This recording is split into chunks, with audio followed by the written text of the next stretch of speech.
Hello everyone, welcome to Lakshmi talks YouTube channel. ఈరోజు నేను మీకు చెప్పబోయే కథ పేరు వెర్రి వెంగళప్పలు. సీతన్నకు సీతాఫలాలంటే ఎంతో ఇష్టం. ఒక రోజున వాడు వీధిలో నడుస్తుండగా కనకయ్య ఎదురయ్యాడు.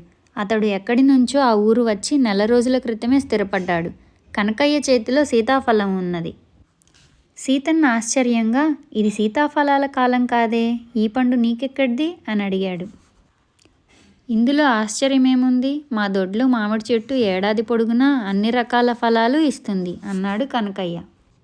అదెలా సాధ్యం అన్నాడు సీతన్న ఇంకా ఆశ్చర్యంగా. ఎందుకు సాధ్యం కాదు? నిత్యానంద యోగి మా ఇంటికి వచ్చి మా బావి నీటిని మంత్రించి వెళ్ళాడు. అప్పటి నుంచి ఇలా జరుగుతుంది. చాలామంది మా బావి నీళ్లు అడుగుతున్నారు, నేనెవరికీ ఇవ్వడం లేదు. అందరి చెట్లు అన్ని ఫలాలు ఇస్తుంటే మరి నా గొప్పతనం ఏముంటుంది అని వెళ్ళిపోయాడు కనకయ్య. కనకయ్య ఇల్లు అక్కడికి చాలా దూరం. అయినా వెంటనే వెళ్ళి ఆ వింతేమిటో చూసి రావాలనుకున్నాడు సీతన్న. వాడు 4 అడుగులు వేయగానే పక్క సందులో నుంచి వేగంగా వస్తున్న గోవిందం కనిపించాడు. సీతన్న వాడితో ఏదో చెప్పబోయేలోగా వాడే సీతన్నను ముందుగా పలకరించి, ఒరేయ్ కనకయ్య, ఇంటికి రారాదు, నీకొక మంచి వింత చూపిస్తానన్నాడు. నాకు తెలుసు, మామిడి చెట్టుకు సీతాఫలాలు కాయడమే కదా అన్నాడు సీతన్న. అదేం కాదు, వాడి దొడ్లో నాగుపాము ఒకటి ఇంటికి వచ్చిన వారందరినీ పడగ వంచి ఆశీర్వదిస్తుందట అన్నాడు గోవిందం. ఇది విని సీతన్న ఆశ్చర్యపోతే సీతన్న చెప్పిన దానికి గోవిందం ఆశ్చర్యపోయాడు. అయితే కనకయ్య ఇంట్లో చాలా వింతలే ఉన్నాయన్నమాట అనుకున్నారు వాళ్ళిద్దరూ. సీతన్న, గోవిందం కలిసి కనకయ్య ఇంటికి బయలుదేరారు. దారిలో వాళ్లకు నాగులు అనేవాడు కనిపించాడు. వాడు వాళ్లతో, కనకయ్య ఇంట్లో ఒక పారిజాత వృక్షం ఉన్నదట, అది పగలు పడుకొని రాత్రి లేచి నుంచొని ఇంటికి కాపలా కాస్తుందట.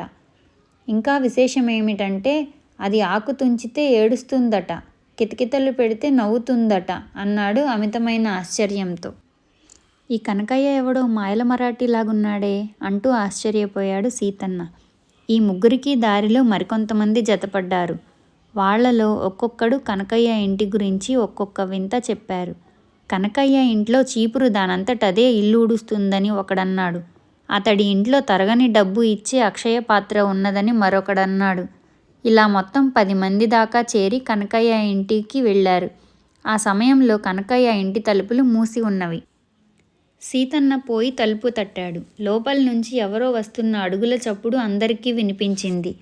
ఇన్ని వింతలున్న కనకయ్య ఇంట్లోని మనుషులు దేవతలా దయ్యాలా, వాళ్ళెలా ఉంటారు అన్న ఆత్రంలో ఉన్నారు వాళ్ళు.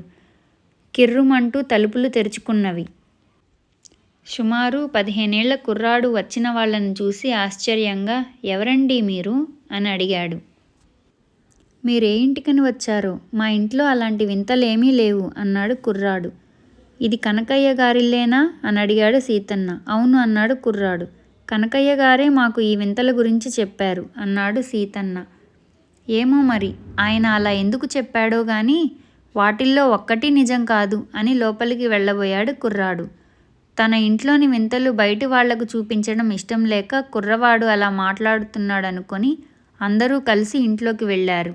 ఆ కుర్రవాడు చెప్పింది నిజమే. లోపల ఏ వింతలు లేవు. కనకయ్య దొడ్లో బావి లేదు, చెట్లు కూడా లేవు. వచ్చిన 10 మందికి చాలా కోపం వచ్చింది.